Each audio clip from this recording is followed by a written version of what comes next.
नमस्कार, black and white में आपके साथ मैं हूं अंजना ओम कश्यप। नमस्कार, मैं हूं अंजना 2.0 और मेरी तरफ से भी खबरों के इस विश्लेषण में आपका स्वागत है। आज सबसे पहले हम आपको ईरान पर ट्रंप के बड़े हमले से पहले टैरिफ बॉम्ब का ट्रेलर दिखाएंगे, जिसकी घोषणा अमेरिका के राष्ट्रपति डोनाल्ड ट्रंप ने कर दी।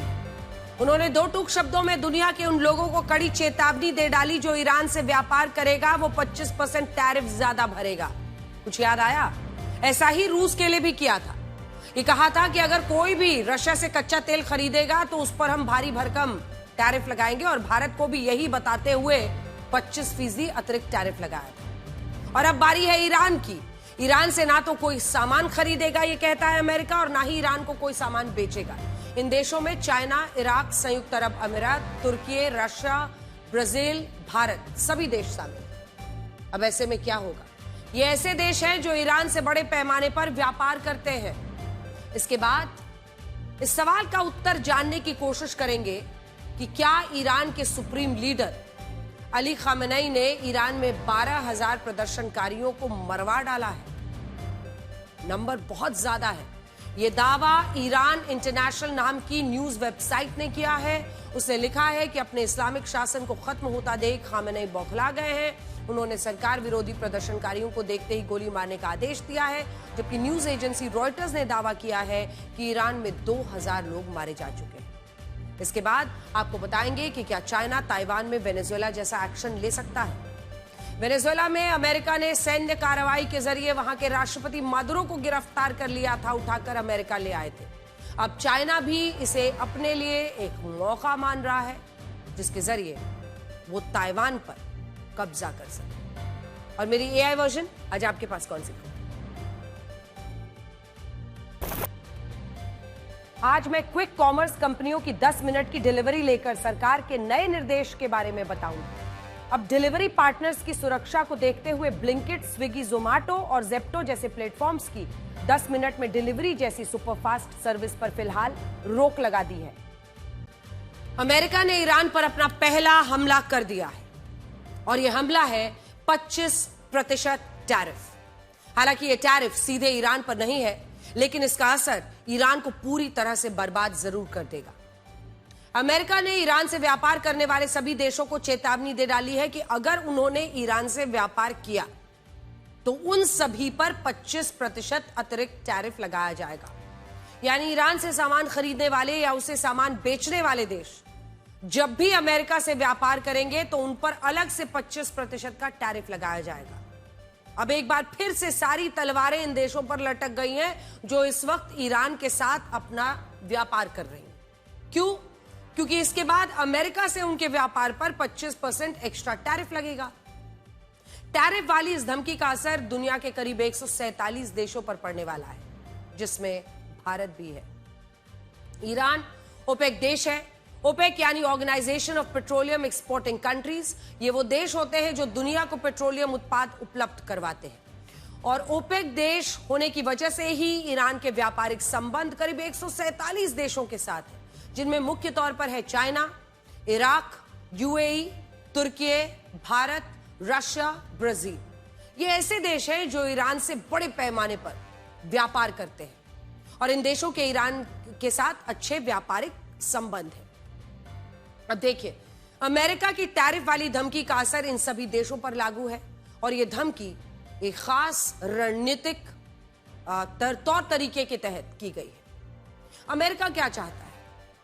अगर आप बड़े पैमाने पर इसको समझे तो अमेरिका चाहता है कि ईरान के व्यापारिक साझेदार उससे दूर हो जाए, वो आर्थिक रूप से कमजोर होता चला जाए। ईरान में होने वाले सरकार विरोधी प्रदर्शनों में अब तक 2,000 से ज्यादा लोग मारे जा चुके हैं, और इस मुद्दे पर अमेरिका और ईरान के बीच अब युद्ध की नौबत है। अमेरिका ईरान पर हमले की धमकी दे रहा है, और ईरान कह रहा है हम तो पलटवार करेंगे, पलटवार का वादा कर रहा है। फिलहाल सीधे युद्ध में उतरने से पहले अमेरिका ये पक्का करना चाहता है कि ईरान के मददगार देश उससे दूर रहे और ईरान आर्थिक रूप से घुटनों पर आ जाए। अमेरिका का ये कदम युद्ध से पहले ईरान के खिलाफ उसकी पहली चाल मानी जा रही है। कल दोनों देशों के बीच चेतावनियों का दौर चला, और इसीलिए डोनाल्ड ट्रंप ईरान को सख्त संदेश देना चाहते थे। इसके लिए उन्होंने कल रात ही social media platform Truth Social पर एक पोस्ट लिखा और टैरिफ अटैक कर दिया।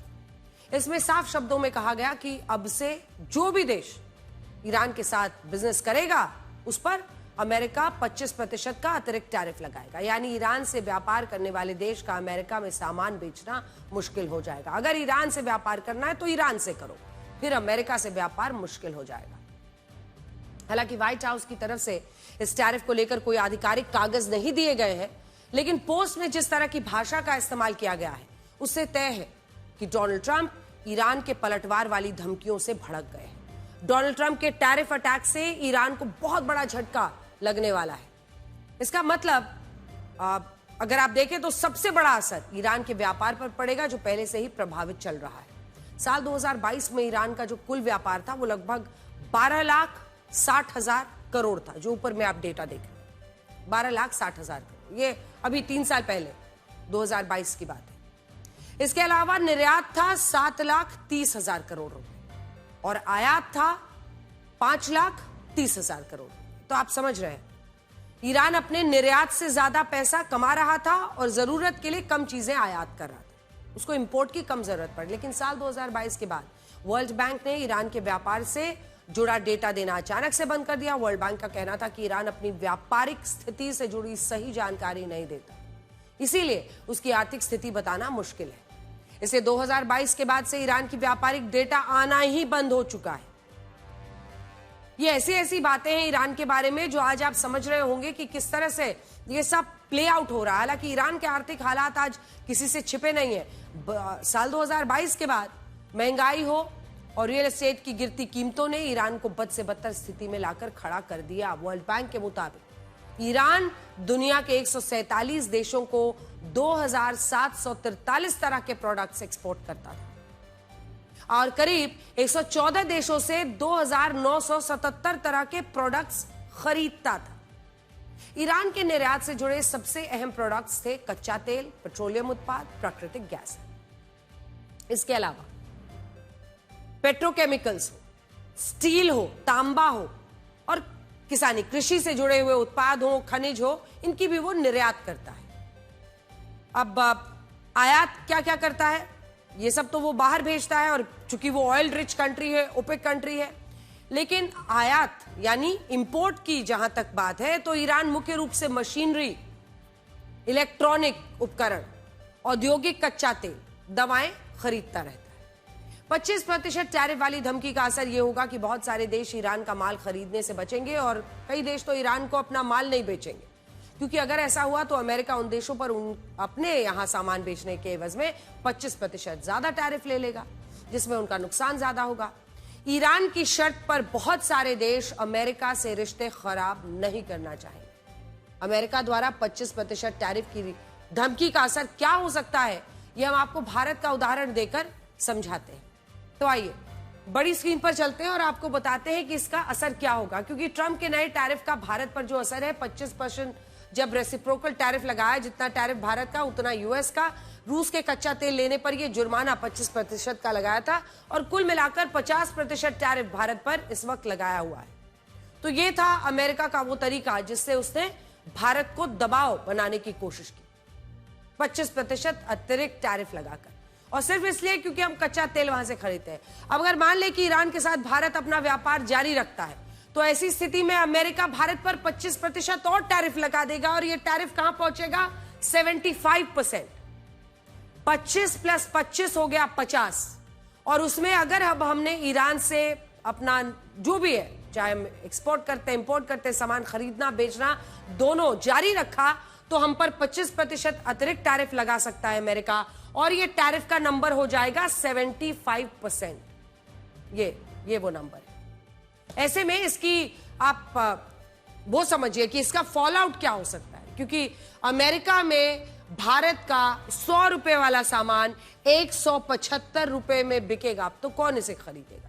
और इसीलिए भारत के लिए, ऐसे तमाम देशों के लिए, और इस स्थिति में भारत पर अमेरिका की तरफ से जो कुल टैरिफ है 75% हो जाएगा और ऐसी स्थिति में भारत के लिए सीधा इंपैक्ट होगा। तो ऐसे में तमाम देश जिन पर यह लागू होने वाला है वो कहेंगे क्यों, कहीं और बेच देते हैं। भारत के लिहाज से देखें तो ईरान के व्यापारिक साझेदारी को दी गई धमकी का बहुत ज्यादा असर नहीं पड़ेगा। वो क्यों हम बताते हैं? इसकी वजह यह है कि ईरान के साथ भारत के जो व्यापारिक संबंध तो हैं, लेकिन हमारे बीच व्यापार पिछले 5 वर्षों में काफी कम हो गया। ये देखिए, साल 2019-20 ईरान भारत का 16वां सबसे बड़ा व्यापारिक साझेदार था। और देखिए हमारा जो ट्रेड था उस वक्त कितना था, 88,713 करोड़ रुपए का व्यापार हुआ था। फिर वहां से आइए 24-25 आते आते भारत का 63वां सबसे बड़ा व्यापारिक साझेदार बन गया। दोनों देशों के बीच कितना कहें, एक 8वां हिस्सा के करीब 14,245 करोड़ का कारोबार हुआ। अगर आप 2020-21 के बाद का डेटा देखेंगे तो 19-20 के मुकाबले ईरान से हमारा व्यापार 84%, 84% तक गिर गया है। आपको जानकर हैरानी होगी कि 2019-20 के बाद आई गिरावट की वजह भी डोनाल्ड ट्रंप से ही जुड़ी है। हम आपको इसके बारे में आगे बताएंगे, क्योंकि इससे पहले आपको आज ये बताना जरूरी है कि ईरान के साथ व्यापार बंद होने से भारत को किस तरह का नुकसान हो सकता है। भारत मुख्य रूप से ईरान को चावल निर्यात करता है, चावल हम एक्सपोर्ट करते हैं, और इसमें भी सबसे ज्यादा निर्यात बासमती चावल का होता है। ईरान भारतीय बासमती चावलों के सबसे बड़े विदेशी बाजारों में शामिल है। साल 2023 में भारत ने ईरान को 6,622 करोड़ रुपए के सिर्फ चावल निर्यात किया था। वैसे कई रिपोर्ट्स में बताया गया है कि ईरान सालाना औसतन 12 लाख टन चावल भारत से खरीदता है, और दोनों देशों के बीच चावलों का व्यापार ही करीब 12,000 करोड़ रुपए का है। तो सबसे पहले अगर कुछ हिट होगा तो वो चावल। हालांकि इसके अलावा भारत ईरान को चाय पत्ती, चीनी, दवाइयां, सिंथेटिक फाइबर, इलेक्ट्रिक उपकरण, आर्टिफिशियल ज्वेलरी भी निर्यात करता है। इसके बदले में भारत ईरान से सूखे मेवे खरीदता है, केमिकल्स खरीदता है, कांच के बर्तन आयात करता है। तो ये है पूरा व्यापार का हमारा उसके साथ रिश्ता। अब भारत और ईरान की व्यापारिक साझेदारी काफी मजबूत मानी जाती है। भले ही आज दोनों देशों के बीच व्यापार कम है, लेकिन दोनों देशों के बीच व्यापारिक साझेदारी का एक मजबूत उदाहरण ईरान का चाबहार बंदरगाह है, जिस पर बहुत सारी उम्मीदें भारत की टिकी हैं। इसका विकास दोनों देश मिलकर कर चुके हैं। चाबहार बंदरगाह दोनों देशों की मजबूत दोस्ती का प्रमाण है। अब देखना यह है कि अमेरिका की वजह से जो स्थिति साल 2020-21 में बनी थी, क्या वही स्थिति फिर से बनने जा रही है। अमेरिका और ईरान के बीच दुश्मनी का खेल चल रहा है, 4 दशक पुराना खेल है, और इसका खामियाजा ईरान तभी से भुगत रहा है। ईरान में साल 1979 में शाह के तख्ता पलट के बाद जो घमासान मचा था, उसमें अमेरिकी दूतावास पर किए गए कब्जे ने दोनों देशों के संबंधों में जहर घोल दिया था। दूतावास पर कब्जा और वहां काम करने वाले अमेरिकी लोगों को बंधक बना लिए जाने की घटना के बाद अमेरिका ने ईरान पर कई तरह के व्यापारिक प्रतिबंध लगा दिए थे। ये देखिए, ये इतिहास के कुछ ऐसे पन्ने हैं जो पिछली सदी के हैं, लेकिन जब आप 1979 का ये वीडियो देखेंगे ईरान में अमेरिकी दूतावास में क्या किया जा रहा था, तो इसी के बाद से दोनों देशों के बीच रिश्ते बहुत खराब हो गए थे, और उसी का फॉलआउट आज तक हो रहा है।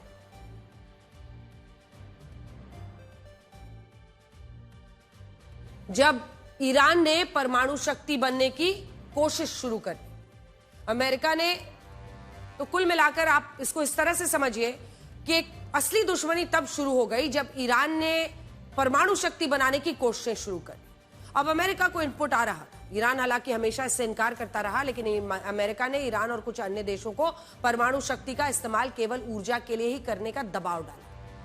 साल 2015 में joint comprehensive plan of action बना, जिसमें समझौता हुआ कि ईरान समेत कुछ अन्य देश परमाणु हथियार नहीं बनाएंगे और अपने न्यूक्लियर प्रोग्राम का इस्तेमाल सिर्फ ऊर्जा के लिए करेंगे। इसके बदले में अमेरिका और पश्चिमी देश ईरान को व्यापारिक प्रतिबंधों में कुछ छूट देंगे।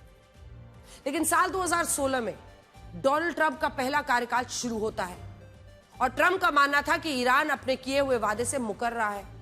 ट्रंप का कहना था कि ईरान परमाणु हथियार बना रहा है। इसी वजह से साल 2018 में डोनाल्ड ट्रंप ने ईरान के साथ समझौता तोड़ दिया, उस पर ज्यादा व्यापारिक प्रतिबंध लगा दिए।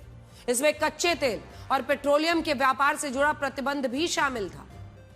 और इसी वजह से 2019-20 में भारत और ईरान के बीच जो व्यापार 80,000 करोड़ रुपए से ज्यादा था, वो 80% से ज्यादा गिरकर 14 से 15 हजार करोड़ रुपए तक आ गए।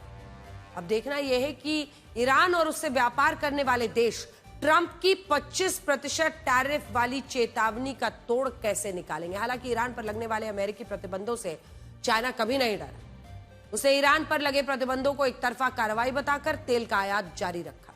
डेटा एनालिटिक्स फर्म केपलर के मुताबिक चाइना ईरान से निर्यात होने वाले तेल का 80% से ज्यादा हिस्सा खुद खरीद लेता है। सवाल यह है कि क्या ईरान के व्यापारिक साझेदारी चाइना जैसी रणनीति अपनाएंगे। यह बात तो तय है कि ट्रंप के टैरिफ अटैक का असर ईरान पर जरूर होगा, लेकिन इसका असर अगले कुछ हफ्तों में दिखाई देगा। अभी फिलहाल उतना असर नहीं होगा, लेकिन फिलहाल ईरान की मौजूदा आर्थिक स्थिति बहुत बुरी है और इसका पता उसकी करेंसी से ही चलता है। यूरोप के 27 देशों में ईरान की करेंसी रियाल की कीमत 0 हो गई है। यूरोप में रियाल का यूरो में करेंसी एक्सचेंज नहीं हो सकेगा। अगर आज आप एक्सचेंज रेट चेक करेंगे तो एक रियाल में 0 यूरो दिखाई देगा। इसी तरह से अगर हम भारतीय रुपए से एक रियाल का एक्सचेंज रेट देखें तो एक भारतीय रुपया 12,609 ईरानी रियाल के बराबर है। अमेरिकी डॉलर ने तो रिकॉर्ड तोड़ दिया है। एक अमेरिकी डॉलर 11,37,500 रियाल तक पहुंच गया है। करेंसी की कीमत गिरने का सीधा असर आयात होने वाले सामान की कीमतों पर पड़ता है। डॉलर के मुकाबले किसी देश की करेंसी का गिरने का मतलब महंगाई का बढ़ना है। ईरान में हो रहे आंदोलन की एक वजह महंगाई भी है। अमेरिका ने ईरान पर टैरिफ अटैक करके अपनी पहली चाल चल दी है और आगे की प्लानिंग भी साफ दिखाई दे रही है। प्लानिंग शुरू हो चुकी है। डोनाल्ड ट्रंप ये संकेत पहले दे चुके हैं कि अमेरिका ईरान पर कभी भी हमला कर सकता है, लेकिन सवाल यह है कि हमला किस तरह का होगा। क्या ये एक पारंपरिक युद्ध होगा या फिर होगा साइबर अटैक। ये सवाल इसलिए वाजिब है क्योंकि अमेरिका ने ईरान में मौजूद अपने नागरिकों को तुरंत ईरान छोड़कर चले जाने के लिए कहा है। अमेरिका ने अपने नागरिकों को इमरजेंसी सिक्योरिटी अलर्ट जारी किया है। इस अलर्ट के बाद ऐसा माना जा रहा है कि अमेरिका सेना का वॉर मोड ऑन हो गया है। अब देखिए, अमेरिकी अधिकारी ने डोनाल्ड ट्रंप को ईरान पर अटैक के कई विकल्प बताए हैं। जो खबरें इस वक्त वहां से आ रही हैं, अमेरिकी रक्षा मंत्रालय के मुख्यालय पेंटागन ने ईरान में खामनेई के तख्ता पलट की प्लानिंग लगभग पूरी कर ली है। अमेरिकी अखबार न्यूयॉर्क टाइम्स ने ईरान अटैक से जुड़ी जानकारियों के आधार पर एक बड़ा खुलासा किया है। दावा है कि पेंटागन ने ईरान के अलग अलग महत्वपूर्ण ठिकानों की एक पूरी लिस्ट तैयार की है, जो इंपॉर्टेंट वहां के स्ट्रेटेजिक लोकेशंस हैं, जिसमें ऐसे टारगेट सेट किए गए हैं जहां अमेरिका बमबारी कर सकता है। अमेरिका के निशाने पर ईरान के परमाणु ठिकाने, बैलिस्टिक मिसाइल्स के ठिकाने हैं। दावा यह भी है कि डोनाल्ड ट्रंप डिप्लोमेसी के विकल्पों पर भी विचार कर रहे हैं, लेकिन कुछ अमेरिकी अधिकारियों का मानना है कि ईरान बातचीत को लेकर गंभीर नहीं है। वो बहाना बना रहा है ताकि अमेरिका हमला करने में देरी करे, वो युद्ध की तैयारी कर सके। पेंटागन के अधिकारियों ने पारंपरिक युद्ध के अलावा साइबर अटैक की भी तैयारी की है। अधिकारियों का कहना है कि बमबारी से पहले ईरान के आंतरिक सुरक्षा से जुड़े ठिकानों पर साइबर अटैक किया जाए। इसमें वो कमजोर हो जाएंगे। इसका लाभ उन प्रदर्शनकारियों को मिलेगा जो स्थानीय सुरक्षा कर्मियों के टारगेट पर है। आरोप है कि ईरान की सुरक्षा एजेंसियां प्रदर्शनकारियों की हत्याओं में भी शामिल हैं। आप नंबर्स जानकर हैरान रह जाएंगे। न्यूयॉर्क टाइम्स का दावा है कि ईरान पर अमेरिका का हमला किसी भी वक्त अब हो सकता है, लेकिन डोनाल्ड ट्रंप युद्ध की खुली घोषणा ना करके इशारों में बातें कर रहे हैं। डोनाल्ड ट्रंप का मकसद ईरान को उलझाए रखना है। पेंटागन के अधिकारियों ने उन्हें बताया है कि ईरान डरा हुआ है, इसलिए वो बातचीत का बहाना बना रहा है। अधिकारियों के मुताबिक ईरान सरकार को पता है कि जैसे ही अमेरिका बमबारी शुरू करेगा, वैसे ही ईरान में सरकार विरोधी प्रदर्शनकारी तख्ता पलट की प्रक्रिया शुरू कर देंगे और एक बार जब यह प्रक्रिया शुरू हो जाएगी तब खामनेई का इस्लामिक शासन खत्म हो जाएगा। ईरान के सुप्रीम लीडर अली खामनेई अपने इस्लामिक शासन को खत्म होता देखकर बौखला गए हैं। अब उन्होंने सरकार विरोधी प्रदर्शनकारियों को देखते ही गोली मारने के निर्देश दे दिए। यह सनसनीखेज दावा ईरान इंटरनेशनल नाम की एक ब्रिटिश न्यूज वेबसाइट ने किया है। ईरान इंटरनेशनल का यह दावा है कि ईरान में मारे गए प्रदर्शनकारियों की संख्या को लेकर सही जानकारी नहीं आ रही है, क्योंकि इंटरनेट पर प्रतिबंध है। ईरान इंटरनेशनल का दावा है कि खामनेई विरोधी प्रदर्शन में अब तक 12,000 से ज्यादा प्रदर्शनकारियों को मार दिया गया है और ये हत्याएं पिछले 17 दिनों के अंदर हुई हैं। मरने वालों में ज्यादा 30 साल की उम्र के नौजवान बताए गए। हालांकि न्यूज एजेंसी रॉयटर्स के मुताबिक ईरान के प्रदर्शन में 2000 के करीब लोग मारे गए। न्यूज एजेंसी रॉयटर्स ने यह दावा ईरान के अधिकारियों के हवाले से किया है, इसीलिए मौतों की संख्या कितनी होगी ये कहना बहुत मुश्किल है। लेकिन यह तय है कि कट्टरपंथी शासन का विरोध करने वाले सैकड़ों प्रदर्शनकारी मारे जा चुके हैं। ईरान इंटरनेशनल ने प्रदर्शनकारियों की हत्याओं को आधुनिक इतिहास का सबसे बड़ा हत्याकांड कहा है। हालांकि वेबसाइट ने यह जानकारी ईरान में मौजूद सोर्सेस के आधार पर दी है और वेबसाइट का दावा है कि जानकारी को कई स्तरों पर वेरीफाई किया गया है, पूरी जिम्मेदारी से छापा गया है, लेकिन हम इसकी गारंटी नहीं देते हैं। वेबसाइट ने यह भी आरोप लगाया है कि सरकार विरोधी प्रदर्शनकारियों की ज्यादातर हत्याएं ईरान के रेवोल्यूशनरी गार्ड्स और बसीज फोर्सेस ने की है। उनके मुताबिक प्रदर्शनकारी को सीधे गोली मारी गई है। वेबसाइट के मुताबिक रेवोल्यूशनरी गार्ड्स और बसीज फोर्स को ईरान के सुप्रीम लीडर खामेनेई की ओर से प्रदर्शनों को सख्ती से रोकने के आदेश दिए गए, इसीलिए गोली मारने तक की छूट दी गई है। अब वेबसाइट का दावा क्या है? उसका कहना है कि ज्यादातर हत्याएं जो प्रदर्शनकारियों की हुई हैं वो 8 और 9 जनवरी की रात को की गई और इंटरनेट और संचार के सारे माध्यम ठप होने की वजह से ये अपराध दुनिया के सामने आ तक नहीं पाए। न्यूज वेबसाइट ईरान इंटरनेशनल के इस दावे को उस वीडियो से भी ताकत मिलती है जिसे देखकर आपका मन आज भारी हो जाएगा। ये वीडियो ईरान की राजधानी तेहरान के फोरेंसिक मेडिकल सेंटर का है, जहां सड़क पर प्रदर्शनकारियों के शव पड़े हुए हैं लाइन से। उनके परिवार वाले रो रहे हैं, बिलख रहे हैं। इन तस्वीरों को देखकर ईरान सरकार की सख्ती का सच पता चलता है। साफ है कि ईरान में प्रदर्शनकारियों को बख्शा नहीं जा रहा है। आशंका है कि प्रदर्शनकारियों की मौतों की संख्या ईरान सरकार के दावों से कहीं ज्यादा है। यह बात हैरान करने वाली है कि ईरान की सरकारी मीडिया इन तस्वीरों को दिखाते हुए झूठ फैला रही है। ईरान की सरकारी मीडिया का दावा है कि मरने वाले इन लोगों को आतंकी प्रदर्शनकारियों ने मारा। प्रदर्शनकारियों की मौत और खुलेआम हो रही हत्याओं से जुड़े वीडियोज आने बंद हो रहे हैं। इसकी वजह यह है कि ईरान में इंटरनेट को बंद कर दिया गया है। आम लोगों के पास सरकारी जुल्म को दिखाने के सारे माध्यम खत्म हो गए हैं, संचार सेवाएं ठप हैं। लेकिन इंटरनेट बंद होने के बाद ईरान सरकार दुनिया को अपनी एक अलग तस्वीर दिखाने में लग गई है। अब वो देखिए, हम आपको 2 तस्वीरें दिखाते हैं, जिसमें पहली तस्वीर ईरान सरकार के खिलाफ होने वाले विरोध प्रदर्शनों की है। ये तस्वीरें उस वक्त की हैं जब ईरान में इंटरनेट सेवाएं चल रही थी। इन तस्वीरों में प्रदर्शनकारियों का गुस्सा साफ नजर आ रहा है और ये लोग ईरान के सुप्रीम लीडर खामेनेई, महंगाई, कट्टरपंथी शासन के खिलाफ नारेबाजी कर रहे हैं, आगजनी कर रहे हैं। और दूसरी तस्वीर ईरान में इंटरनेट सेवाएं बंद किए जाने के बाद से आने लगी है। इसमें दिखाया गया है कि ईरान में सरकार विरोधी प्रदर्शनकारियों के विरोध में प्रदर्शन किए गए, यानी इंटरनेट सेवाएं बंद हुई और बंद होने के बाद जो वीडियोस आने लगे हैं उसमें ईरान के ही लोग दिखाए जा रहे हैं जो अपने सुप्रीम लीडर खामेनेई के पक्ष में नारे लगा रहे हैं, डेथ टू अमेरिका कह रहे हैं। इसमें दिखाया गया है कि ईरान में सरकार के विरोध में किसी तरह का कोई प्रदर्शन नहीं हो रहा।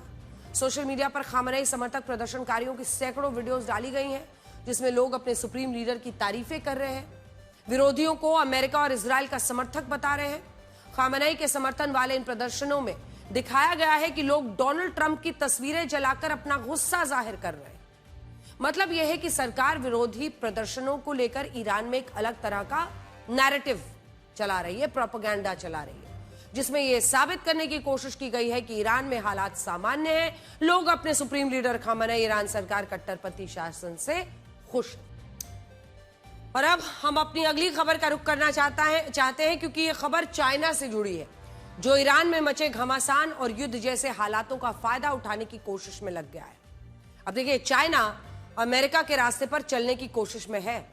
जिस तरह से अमेरिका ने वेनेजुएला पर हमला करके उसके राष्ट्रपति निकोलस मादुरो को पकड़ लिया, आपको याद होगा वेनेजुएला में किस तरह से अमेरिकी सेना गई, वहां से वहां के राष्ट्रपति निकोलस मादुरो को उठाकर ले आई। यहां पर अब उनका ट्रायल हो रहा है। अमेरिका ने कहा कि वही वेनेजुएला को चलाएगा। वहां पर एक राष्ट्रपति चुन ली जाती है, लेकिन डोनाल्ड ट्रंप लिख देते हैं कि वो वर्किंग प्रेसिडेंट है, कार्यकारी प्रेसिडेंट है वेनेजुएला के। अब वेनेजुएला में एक कठपुतली सरकार बैठा दी गई है। वैसे जैसे चाइना भी ताइवान को लेकर एक बड़े प्लान को लागू करने में लग गया है। ताइवान ने चाइना पर एक बड़ा आरोप लगाया है। आरोप क्या है? ताइवान का यह आरोप है कि चाइना के 10 फाइटर जेट उसके एयर स्पेस में घुसे थे और इस दौरान चाइना की नेवी के 5 युद्धपोत उनके इलाके के आसपास मौजूद रहे। ये बहुत गंभीर परिस्थितियां विश्व में बन रही हैं। ताइवान की सेना का कहना है कि वो चाइना की एक हिमाकत पर नजर बनाए हुए है, किसी भी तरह की गलत हरकत का करारा जवाब देगा। ताइवान के दावों को अगर हम सच मान ले तो ये चाइना की रणनीति का हिस्सा भी हो सकता है। क्या चाइना भी वही करने जा रहा है जो अमेरिका ने वेनेजुएला पर किया? वही हरकत क्या चाइना ताइवान के साथ करेगा? अभी कुछ दिन पहले चाइना ने ताइवान सीमा के पास युद्धाभ्यास भी किया था। इस युद्धाभ्यास में पीएलए ने ताइवान सीमा के पास करीब 10 घंटे तक फायरिंग की थी। सीमा पर 10 घंटे फायरिंग और नाकेबंदी का अभ्यास किया था।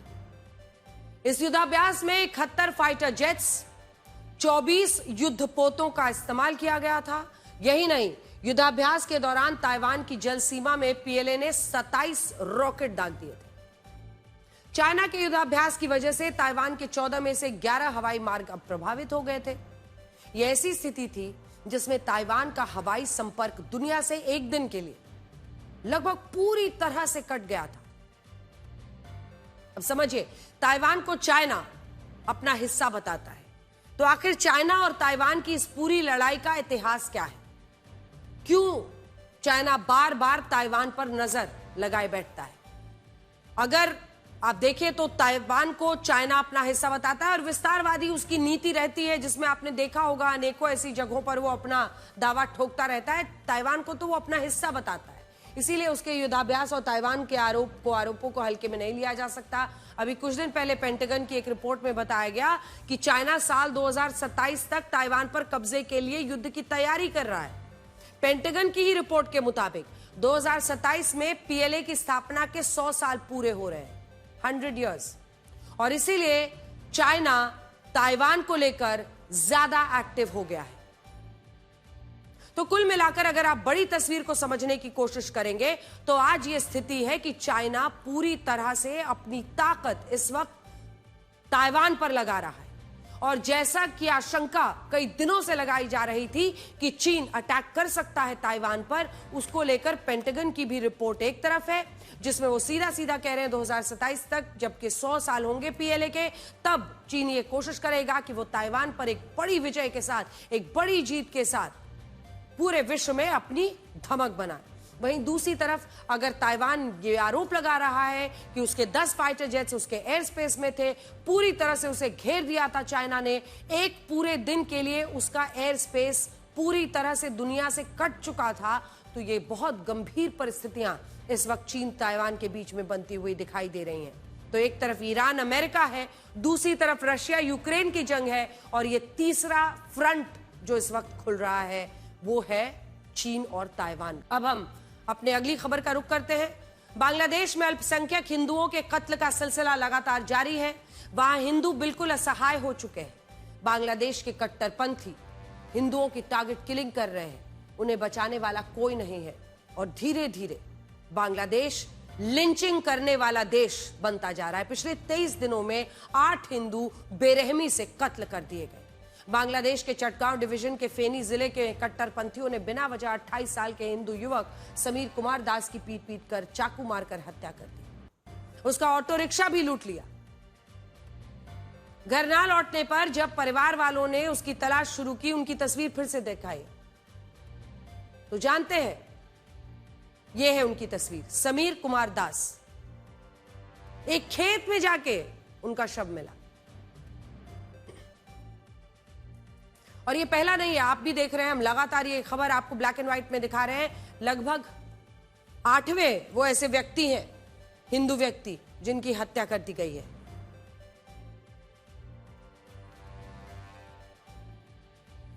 इससे पहले बांग्लादेश के नौगांव में, जो पूरा नौगांव जिला है, उसमें 6 जनवरी को नहर में गिरने से 25 साल के हिंदू लड़के की मौत हो गई। चोरी का आरोप लगाकर कट्टरपंथी इसका पीछा कर रहे थे। ये जान बचाने के लिए भाग रहा था, बचने के लिए नहर में कूद गया था। ये देखिए, जहां से उसका शव बरामद हुआ। बांग्लादेश में उस्मान हादी की हत्या के बाद हिंसा का सिलसिला शुरू हुआ है, जिसमें 18 दिसंबर को दीपू चंद्र दास की पहली हत्या हुई थी। इसके बाद 24 दिसंबर को अमृत मंडल की हत्या की गई। 30 दिसंबर को विजेंद्र बिस्वास नाम के सुरक्षाकर्मी की हत्या की गई। 3 जनवरी को खोकन चंद्र दास को जिंदा जलाने की कोशिश हुई, इलाज के दौरान उनकी मौत हो गई। 5 जनवरी को एक ही दिन में 2 हिंदुओं की जान ले ली गई। इसमें एक राणा प्रताप बैरागी थे और दूसरे मणि चक्रवर्ती। ये घटनाएं बांग्लादेश में हिंदुओं की स्थिति, उनके खिलाफ बढ़ती नफरत का सबूत है। एक ऐसे देश की पूरी कहानी है जो कट्टरवाद के अंधकार में डूबता चला जा रहा है, जिसकी फितरत और सीरत अब लिंचिंग की हो गई है। वहां हिंदुओं को बिना विवाद, बिना किसी वजह के मारा जा रहा है। बड़ी बात यह है कि कोई भी उनके लिए आवाज उठाने को आज तैयार नहीं है। और इसीलिए आज सबसे बड़ी बात यही है कि जब हम बांग्लादेश की इन तस्वीरों को देखते हैं और ये पूछते हैं पूरे विश्व से कि आखिर ह्यूमन राइट्स से जुड़े हुए जितने भी संगठन हैं जो हर मुद्दे पर विश्व में हर जगह पर बोलते हैं, आज उन्हें हिंदुओं की जिंदगी की चिंता क्यों नहीं है? ये सवाल आज हम आज तक के जरिए पूछना चाहते हैं कि अगर एक और हिंदू की जान वहां पर गई है, कुल मिलाकर 8 लोगों की जान चली गई है, तो समझिए कि इसके क्या अर्थ है। बांग्लादेश जब से मोहम्मद यूनुस की वहां पर कार्यकारी सरकार चल रही है, तब से लगातार ये मामले होते रहे और हादी की हत्या के बाद, उनकी मौत के बाद, तो जैसे हर कोई हिंदुओं की जान का प्यासा हो गया है। हमने आपको 8 चेहरे दिखाए, लेकिन आज सवाल सिर्फ 8 चेहरों की नहीं है। आज सवाल इस बात का है कि आखिर हिंदुओं के जलाए जाने पर इस विश्व के मानवाधिकार से जुड़े हुए लोगों के मुंह में दही क्यों जम जाती है, उनके मुंह क्यों सिल जाते हैं। और सवाल यह भी है कि आज अलग अलग हिस्सों में, अगर आज गाजा की चर्चा करने के लिए कई लोग पूरे देश में खड़े हो जाते हैं, गाजा के नाम के झोले टांग कर निकल जाते हैं, तो आखिर बांग्लादेश में हिंदुओं की मौत से उनको वही गुस्सा क्यों नहीं आता है, उनके अंदर का वही क्रांतिकारी क्यों नहीं जगता है। गाजा के नाम पर क्रांति फैशन और बांग्लादेश के नाम पर हो रही यहां के अत्याचार पर चुप्पी, ये उस दोहरे रवैये पर सबसे बड़ा सवाल है जो आज ये मासूम चेहरे बांग्लादेश से पूछ रहे हैं। महात्मा गांधी के नाम पर सियासत का एक चैप्टर वीबी जी राम जी बिल को लेकर छिड़ा हुआ है। वहीं पर देखिए नया बवाल। कर्नाटक में स्टेडियम से महात्मा गांधी का नाम हटाने का आरोप लगाकर कांग्रेस पर बीजेपी हमलावर हो गई है। दरअसल तुमकुर के महात्मा गांधी स्पोर्ट्स कॉम्प्लेक्स में एक नए बने इंडोर स्टेडियम का नाम कर्नाटक के गृह मंत्री जी परमेश्वर के नाम पर रखा गया, लेकिन बीजेपी का आरोप है कि स्टेडियम का ही नाम बदलकर जी परमेश्वर के नाम पर कर दिया गया है। बीजेपी ने इसके विरोध में प्रदर्शन भी किया, गिरफ्तारी भी दी। कर्नाटक बीजेपी ने एक्स पे पोस्ट लिखा है, क्या महात्मा गांधी का नाम जपने वाले कांग्रेस के लोगों को गांधी के नाम के खिलाफ हो गए हैं? पूर्व मुख्यमंत्री बसवराज बोम्मई ने अपने बयान में कहा है कि महात्मा गांधी स्टेडियम का नाम बदलकर गृह मंत्री जी परमेश्वर के नाम पर कर देना अक्षम्य अपराध है। वो लोग जो वीबी जी राम स्कीम के नाम पर हंगामा कर रहे हैं, उनके नकाब उतर गए। बीजेपी के निशाने पर आए जी परमेश्वर का कहना है कि इंडोर स्टेडियम का नाम सरकार ने नहीं रखा है, बल्कि खुद खिलाड़ियों ने यह सिफारिश की थी। बयान सुनिए। Decision taken by the sports persons. I don't know. I even didn't know that that decision was made by the sports personalities in Tumkur. It is not Mahatma Gandhi Stadium. They are trying to create some confusion. It is not Mahatma Gandhi Stadium. I repeat, it is not Mahatma Gandhi Stadium. It is outside the Mahatma Gandhi Stadium. There is a indoor games. There is a kind of a shed which they have created, and that they wanted to name it after Parameshwar. वैसे stadium या खेल पुरस्कारों के नाम को लेकर सियासत पहली बार नहीं हो रही है। 2021 में अहमदाबाद में सरदार पटेल स्पोर्ट्स कॉम्प्लेक्स में नरेंद्र मोदी स्टेडियम नाम पड़ने पर कांग्रेस ने खूब हंगामा किया था। 2021 में ही जब राजीव गांधी खेल रत्न पुरस्कार का नाम मेजर ध्यानचंद खेल रत्न पुरस्कार रख दिया गया, तब भी कांग्रेस ने बीजेपी पर राजनीति का आरोप लगाया। 2019 में दिल्ली के फिरोजशाह कोटला स्टेडियम का नाम अरुण जेटली स्टेडियम पड़ने पर भी सियासी तनातनी देखने को मिली थी। सरकार ने क्विक कॉमर्स कंपनियों की 10 मिनट की डिलीवरी को लेकर एक महत्वपूर्ण और कड़ा फैसला लिया है और ब्लिंकिट, स्विगी, जेप्टो, जोमैटो जैसे प्लेटफॉर्म्स की 10 मिनट में डिलीवरी जैसी सुपर फास्ट सर्विस पर फिलहाल रोक लगा दी है। श्रम मंत्रालय ने डिलीवरी पार्टनर्स की सुरक्षा को लेकर यह फैसला लिया। केंद्रीय मंत्री मनसुख मंडाविया ने इन कंपनियों के अधिकारियों से बात की और समय सीमा हटाने को कहा, जिसके बाद ब्लिंकिट, स्विगी, जेप्टो, जोमैटो जैसी कंपनियों ने सरकार को भरोसा दिया कि वो अपने ब्रांड और सोशल मीडिया से डिलीवरी की समय सीमा हटा देंगे। इसका मतलब क्या हुआ? वो ये कि अब ये कंपनियां ग्राहकों से 10 मिनट में सामान पहुंचाने का वादा नहीं करेगी। असल में 10 मिनट की डेडलाइन को पूरा करने के चक्कर में डिलीवरी पार्टनर्स अपनी जान जोखिम में डालते हैं, अक्सर ट्रैफिक नियमों का उल्लंघन करते हैं। सरकार का कहना है कि डिलीवरी पार्टनर्स की सुरक्षा महत्वपूर्ण है। इस फैसले के बाद डिलीवरी पार्टनर्स पर 10 मिनट में ऑर्डर पहुंचाने का एक जो मेंटल और फिजिकल प्रेशर था, एक जो मानसिक और शारीरिक दबाव था, वो नहीं रहेगा। जल्दबाजी की वजह से होने वाली सड़क दुर्घटनाओं पर भी अंकुश लगेगा। हाल ही में हैदराबाद में एक 25 साल के छात्र की सड़क हादसे में मौत हो गई। यह लड़का डिलीवरी पार्टनर के तौर पर काम कर रहा था। पुलिस की शुरुआती जांच में संकेत मिले कि वो ऑर्डर पहुंचाने की हड़बड़ी में था। गिग वर्कर्स की यूनियन ने इसे 10 मिनट डिलीवरी मॉडल का ही नतीजा बताया। हालांकि जेप्टो ने कहा कि इस लड़के का कंपनी से कोई संबंध नहीं था। अब देखिए, एक सर्वे के मुताबिक 75% डिलीवरी पार्टनर्स का यह मानना है कि 10 मिनट की डिलीवरी की समय सीमा उन्हें ट्रैफिक नियम तोड़ने, तेज गाड़ी चलाने, इन सब पर मजबूर करती है। 86% डिलीवरी पार्टनर्स ने कहा कि 10 मिनट की इंस्टेंट डिलीवरी उन्हें बिल्कुल भी स्वीकार्य ही नहीं है। ये delivery partners bike, scooty, cycle से डिलीवरी करते हैं और इसी वजह से सबसे ज्यादा जोखिम होता है।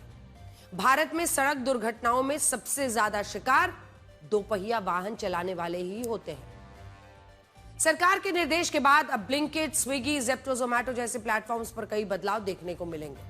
तो ध्यान रखिएगा, अगर आप भी ये सब घर पर ऑर्डर करते हैं। सबसे बड़ा बदलाव डिलीवरी टाइमिंग को लेकर होगा, जहां 10 मिनट की जगह 15 से 25 मिनट का समय दिखना शुरू हो जाएगा। ये कंपनियां गारंटीड टाइम की बजाय एस्टिमेटेड टाइम यानी अनुमानित समय देना शुरू करेंगी, जिससे डिलीवरी पार्टनर्स पर गैर जरूरी दबाव ना रहे। हालांकि अपना कस्टमर बेस बनाए रखने के लिए कंपनियां जल्द डिलीवरी की कोशिश जरूर करेंगी। वो चाहेंगे कि उनकी डिलीवरी सर्विस धीमी ना हो। इसके लिए अलग अलग इलाकों में नए नए डार्क स्टोर्स खोले जाएंगे, जिससे कम दूरी की वजह से डिलीवरी में भी टाइम कम लगेगा। अब देखिए, डिलीवरी एप्स अब डिलीवरी पार्टनर की लाइव स्पीड को ट्रैक करेंगे और अगर कोई नियम तोड़ेगा तो उस पर जुर्माना लगेगा। ऐप पर यह भी दिखाया जाएगा कि डिलीवरी पार्टनर इंश्योर्ड है, उसे पर्याप्त ब्रेक दिया जा रहा है। अब कंपनियां पलक झपकते ही डिलीवरी जैसे आक्रामक विज्ञापनों से भी बचेंगी। स्पीड के बजाय सुरक्षित डिलीवरी पर जोर होगा। सरकार की कोशिश डिलीवरी सर्विस को बंद करने की नहीं, बल्कि सुरक्षित बनाने की होगी। प्रदेश के मथुरा में जिला अस्पताल में गजब तमाशा देखने को मिला, जब एक ई रिक्शा चालक अपनी जेब में सांप रखकर अस्पताल पहुंच गया। कहने लगा कि उसे इसी सांप ने काटा है, उसका जल्दी इलाज किया जाए। उसके पास सांप देखकर अस्पताल में हड़कंप मच गया। मथुरा में ई रिक्शा चलाने वाले दीपक को एक सांप ने काट लिया, जिसके बाद वो जीवित सांप को जेब में रखकर सीधे जिला अस्पताल के इमरजेंसी वार्ड में पहुंच गया और डॉक्टर्स को सांप दिखाकर कहने लगा कि उसे इसी सांप ने काटा है, जल्द उसका इलाज किया जाए। सांप को देखकर डॉक्टर्स और मरीज भागने लगे। डॉक्टर्स ने सांप को बाहर छोड़ने को कहा तो वो इस पर राजी नहीं हुआ और अस्पताल के पास सड़क पर रिक्शा तिरछा खड़ा कर जाम लगा दिया और यहां भी खूब हंगामा हुआ।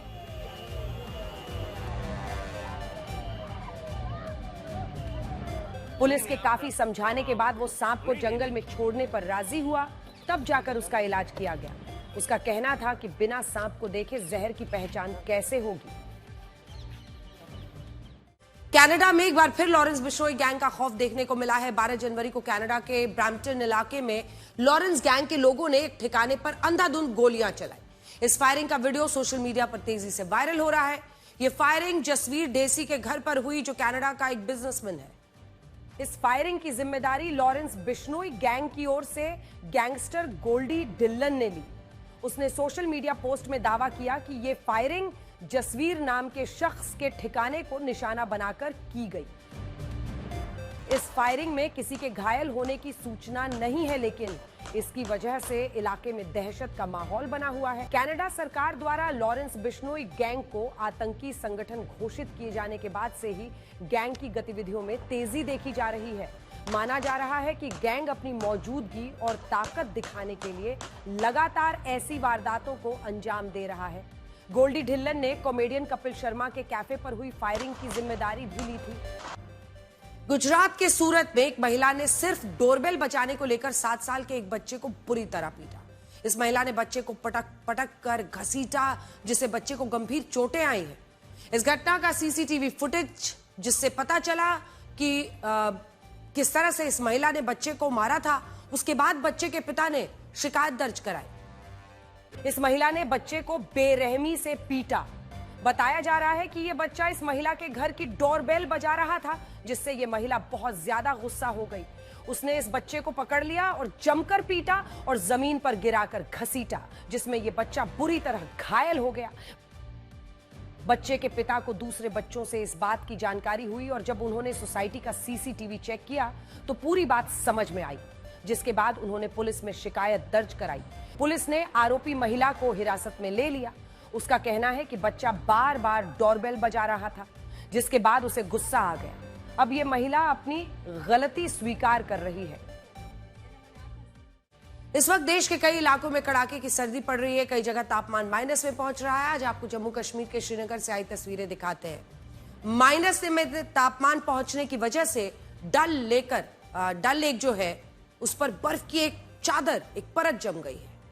इन दिनों श्रीनगर में तापमान -5 डिग्री के आसपास पहुंच रहा है।